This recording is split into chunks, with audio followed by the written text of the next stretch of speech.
Valencia after Spain's Coast Guard on Friday and Saturday saved more than 900 migrants in the Gibraltar Strait.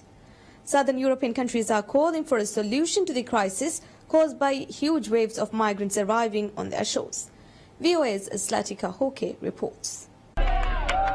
Humanitarian ship the Aquarius, aided by Italian vessels the Dattilo and the Orione, brought 629 migrants to Spain on Sunday. They were rescued off the coast of Libya last week from smugglers' boats and were accepted by Spain after both Italy and Malta refused them. Sunday's arrivals add to the 930 migrants rescued by Spain's Coast Guard in the Gibraltar Strait since Friday. The Spanish government has determined that these people are to be granted an extraordinary entry due to humanitarian reasons for 45 days. Spanish authorities said they would grant asylum to applicants according to the Spanish law, and France offered to take eligible migrants who wish to go there. Germany has been silent regarding the latest wave of migrants after the government's previously welcoming policy brought into question the future of Chancellor Angela Merkel's leadership. Southern European countries are getting weary of the huge waves of migrants landing on their shores and want an EU policy that would ensure a fair share of the burden. We must create European processing centers in the countries of origin and transit. That way we can anticipate and accelerate the identification procedures and request for European asylum. Pope Francis on Sunday called on countries to come to an agreement while urging local communities to embrace the desperate people. I hope that the countries involved in these processes will reach an agreement to ensure, with responsibility and humanity, the assistance and the protection of those who are forced to leave their country. Each of us is also called to get close to refugees, meet with them, and value their contribution to the community. A European Union law known as the Dublin Regulation stipulates that member states through which the asylum seekers first enter the bloc are responsible for their asylum claims. That puts a heavy burden on Mediterranean countries such as Greece, Malta and Italy, where most of the migrants first land. Zlatica Hoke, VOA News, Washington. Several hundred yoga practitioners unrolled their mats on the lawn of the U.S. Capitol to celebrate the International Day of Yoga, which takes place June 25th. From Washington, VOA's Jill Craig has more. Twist the body toward the right side. Finding some peace and calm in a city known for political disagreement. Yeah, this is what diplomacy is. This is sharing ideas across cultures. This is a chance to meet people I wouldn't meet otherwise. And I love the fact that we're here on the West Lawn because what a perfect place, you know, America's wonderful front yard, where we can get together and, sweat it out a little bit. 4 years ago, the United Nations declared June 21st as the International Day of Yoga. So Indian embassies around the world celebrate in the week around the event. Here in Washington, D.C., the embassy hosts an annual gathering on the lawn of the U.S. Capitol to recognize what the ambassador says is the widespread appeal of yoga.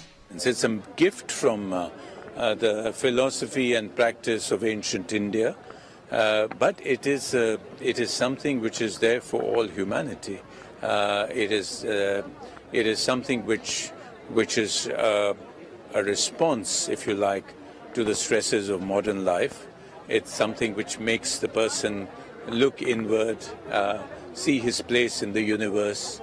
It's something which bonds person to person, no matter what nationality, what religion they belong to. Yoga includes physical, mental, and spiritual elements, and although its exact history is difficult to pin down, it is believed to have begun in India several thousand years ago. In recent decades, its popularity has grown rapidly outside the country. It looks like all the people here, and I'm not talking about Indians, I'm talking about all my friends from all over the world. This is really a great occasion to be here.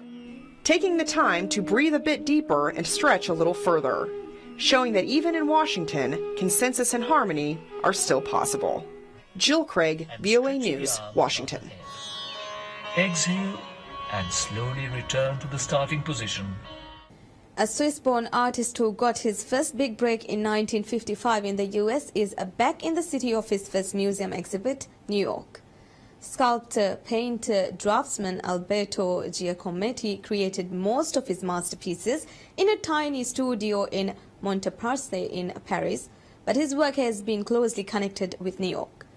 The maestro's work returns to the US this summer as the Guggenheim Museum welcomes art lovers to an exhibition dedicated to Giacometti. Anna Rice narrates this report by Elena Wolf. A thin bronze figure of a pensive-looking man on wafer-thin legs towers over museum visitors. It's called Walking Man, one of Alberto Giacometti's most renowned works. Giacometti didn't like large sculptures and thought this one was a failure. Giacometti usually was making small-size sculpture. He preferred that because he wanted the spectator to have an intimacy with the works. They are like icons of the 20th century. The Paris Foundation has over 5,000 of Giacometti's works. Foundation director Catherine Grenier says it took 3 years to plan the exhibit, and only 80 of the pieces made their way to New York, a city that shares a strong connection with Giacometti, the city where the artist's first retrospective and first posthumous exhibitions took place. The work of Giacometti is very expensive nowadays. He would find this very funny because at this time it was not. And he didn't like the market, and he was not attracted by money. Today Giacometti's work attracts big money. The Walking Man was last sold for $104 million and Pointing Man for $141 million. Despite the alien and seemingly unnatural-looking stick figures, American culture experts say Giacometti's pieces continue to be relevant. They do resonate, they do make you think about how one feels in the world. And he was very interested in these ideas of alienation and isolation, that one, even in a crowd, can feel quite alone. And I think that's something that we can all relate to, even now. Art historians say Giacometti was a bit of a loner himself.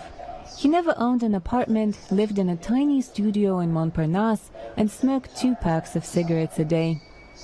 Giacometti died in 1966 and was lauded as a genius by his fans. It seems the only person who didn't see that was the artist himself.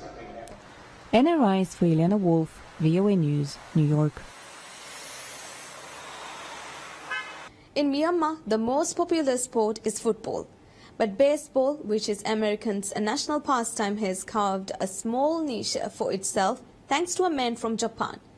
Dave Greenbaum has the story.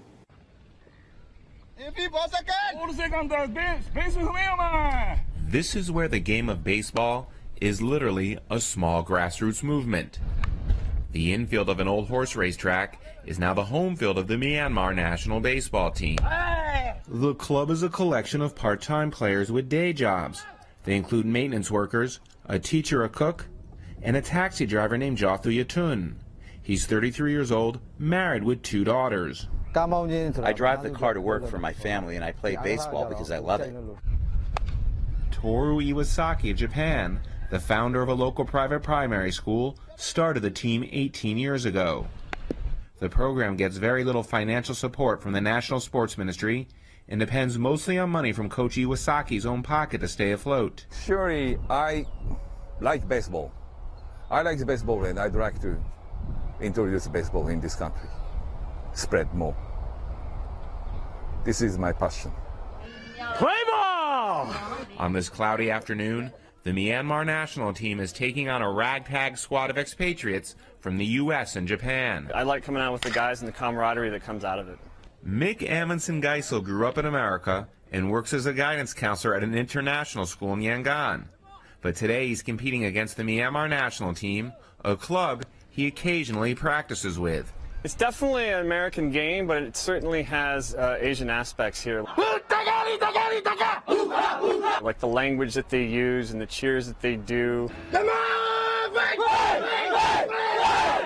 But you get a sense of baseball's popularity, or lack of it here in Myanmar, by looking at the number of people in the stands. The team prepared a printout explaining the basic rules of the game in the local Burmese language to help fans understand the game. Few people are familiar with baseball in this country, where football, also known as soccer, is still king. People don't even know what this uniform is for. In other countries, people know this is a baseball uniform. But here, it's hard to explain what baseball is about. For now, baseball is likely to remain a fringe sport in Myanmar, but this team is making its own contribution, promoting America's national pastime. Dave Grunebaum for VOA News, Yangon, Myanmar. With the World Cup in full swing, fans from across the globe are arriving in Russia, many visiting for the first time after long journeys from South America, Africa and Asia. Many Russians say the fans have already transformed their home cities. Henry Richwell reports from Red Square in Moscow. Mexico, Peru, Colombia y Argentina, Uruguay, Brazil, Costa Rica y Panamá. Moscow has become a global mosaic of celebration. The streets around the Kremlin, heavily guarded and snowbound for much of the year, are transformed with Latin passion and African rhythm. Everything is new for us, it's new culture, it's new language, and it's very difficult the communication, but we are very excited. The people are very nice and it looks very nice. We are all united, Americans, Europeans, Asians, everyone united. The locals have not seen anything like it. Everybody is so friendly to each other. This is an atmosphere of festivity. It's an extraordinary event, much cooler than New Year.